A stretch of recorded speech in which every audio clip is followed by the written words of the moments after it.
morning, welcome back to my channel. Today I'm in the school and we're celebrating Children's Day. So I will vlog the whole event and I'll let you know how we celebrated. I'll show you.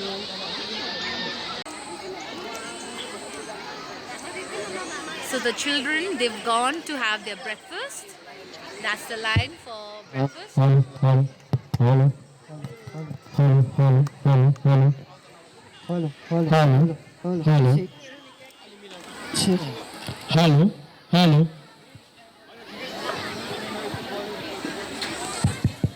Hello, hello, hello, hello, hello, hello.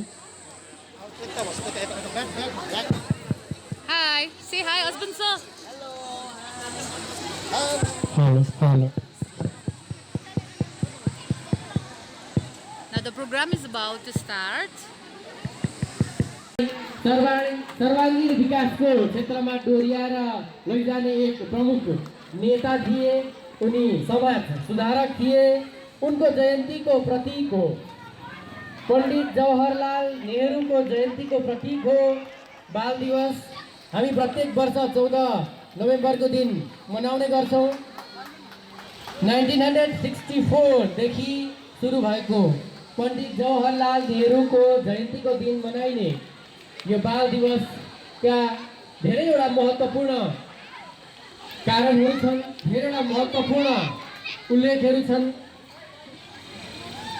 यो जयन्ती पण्डित जवाहरलाल नेहरूको प्रतीक मनाइने जयन्ती हो। Hello hello.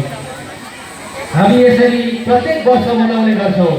अनि उहाँको पण्डित नेहरूको श्रद्धाञ्जली मात्रै होइन, उहाँले गरेको शिक्षाको क्षेत्रमा जुन जागरुकता छ, पण्डित नेहरूको जुन November, but due to some problem we could not do it.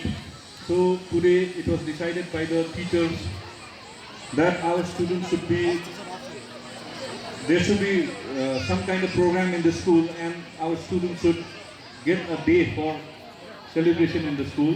So with all the efforts of the teachers, the today's program is going on.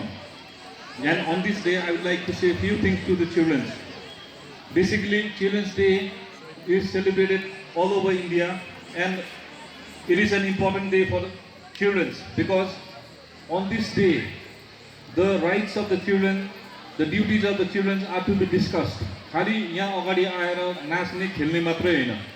And the most important thing for anyone to be a children is that that person should live as appropriate to his or her age. भन्नुको मतलब चाहिँ in the present day world हाम्रो नानीहरू आफ्नो as देखि धेरै माथि पुगेर बाँच्ने कोसिस गर्छ. क्लास 5 मा पुग्ने नानी 8 मा भएको जस्तो बेहोरा देखाउँछ, 8 मा हुने 12 मा भएको जस्तो बेहोरा देखाउँछ. If that goes, that will be a big problem.